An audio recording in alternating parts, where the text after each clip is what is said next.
Hey everybody, Karis here. Thanks for joining back in. We are on day 11 on our Struggle is Real series, talking about depression and the real struggle that it is, but the real hope that is there and overcoming it and being able to live your life where you're not just surviving, but you are thriving. So I am very thankful that you have been able to join in. Maybe this is your first time watching, maybe this is day 11 for you, maybe you've gone back to watch the other days, whatever it is, I'm just thankful that you are here.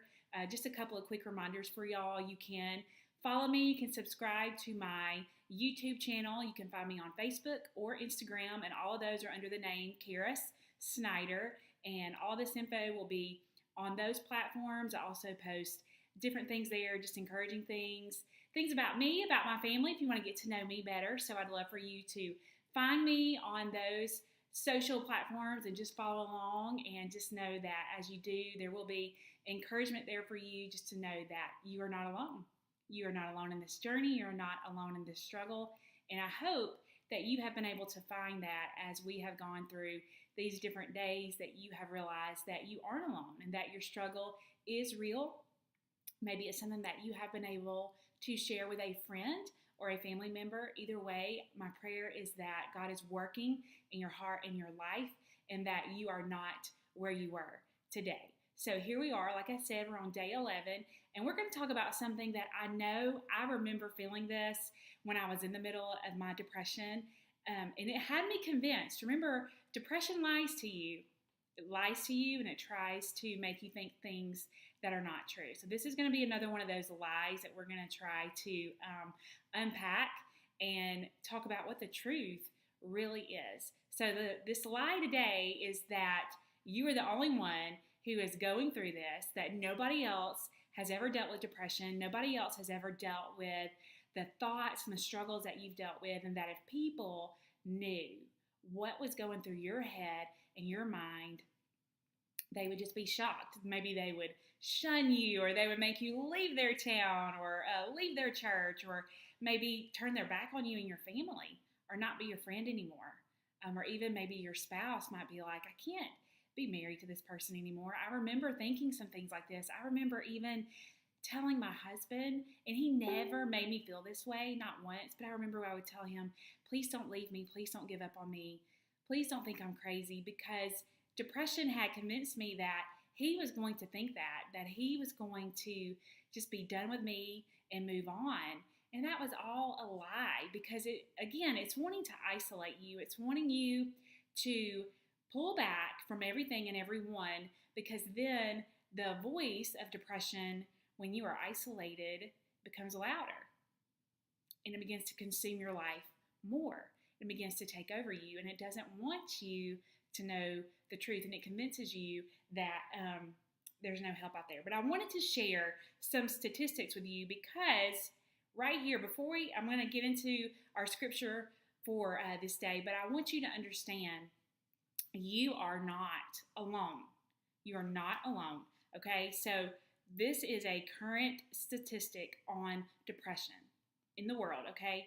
This is from just people in our entire world. 300 million people. Did you hear that number? 300 million people around the world have depression, according to the World Health Organization. 300 million people. It goes on to say that's 16.2 million adults here in the United States. So that means that equals out to 6.7% of all adults in this country have experienced a major depressive episode in the past year.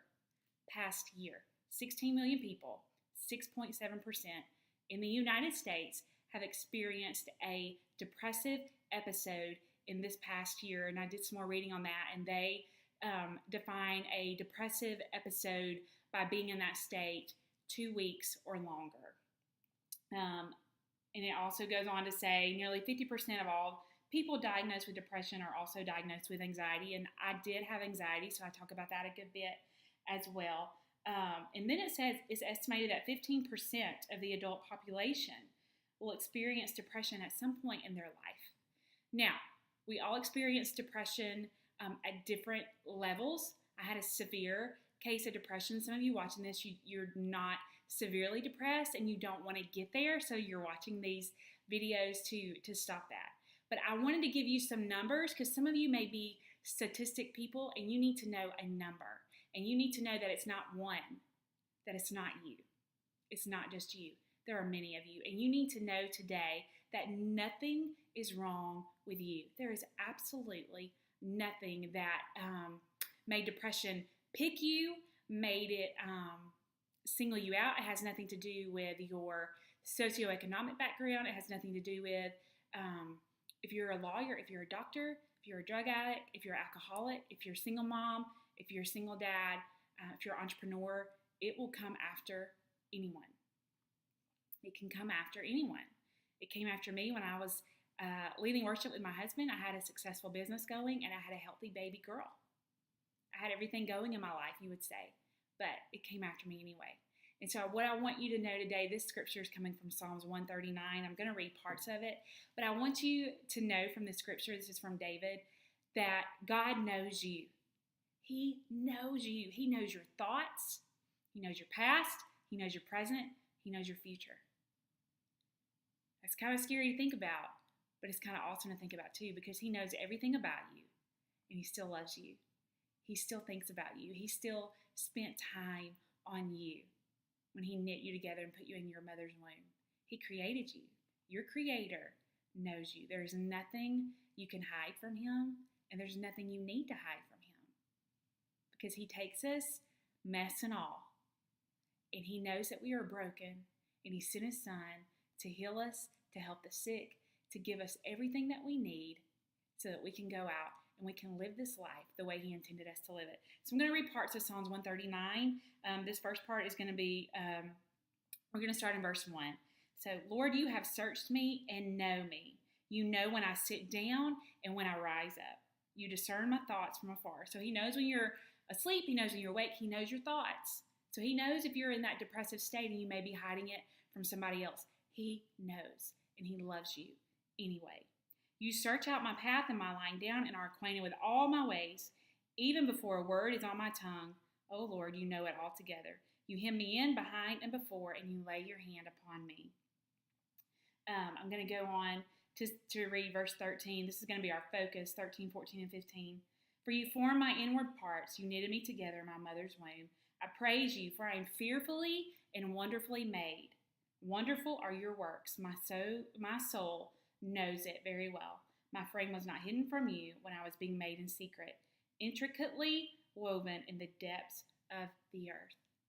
Intricately woven in the depths of the earth. Okay, so he formed your inward parts. He knitted you together. He goes on to say that I praise you because I'm fearfully and wonderfully made. You are fearfully and wonderfully made. God spent time on you. He thought about you. It goes on to say in verse 17 and 18, how precious to me are your thoughts, O God. How vast is the sum of them. If I would count them, they are more than the sand. I awake and I'm still with you. So his thoughts about you are greater than the number of grains of sand. I think about when I go to the beach and try as hard as we can to get the sand out of our stuff. It is there for months, right? You just cannot get it out because the number of grains of sand, you can't count them. But God thinks about you more than the number of the grains of sand. That is how important you are. There is nothing wrong with the way you've been made. You have been made on purpose for a purpose. There is nothing wrong with you. And I know that depression tells you that, but there's not. There are things mentally that may be imbalanced, but it's not because of something you've done. It has nothing to do with anything that you've done. And that's important, and you need to grasp that. And God sees you where you are, and he wants to help you through. He is trying to get down in that pit with you and say, okay, I made you, and I know what I put inside of you, and I know that right now some things are out of balance. Hey, we're not perfect. We are a broken people. But he says, I can help you. I can help you through using others in your life. We just talked about reaching out for help.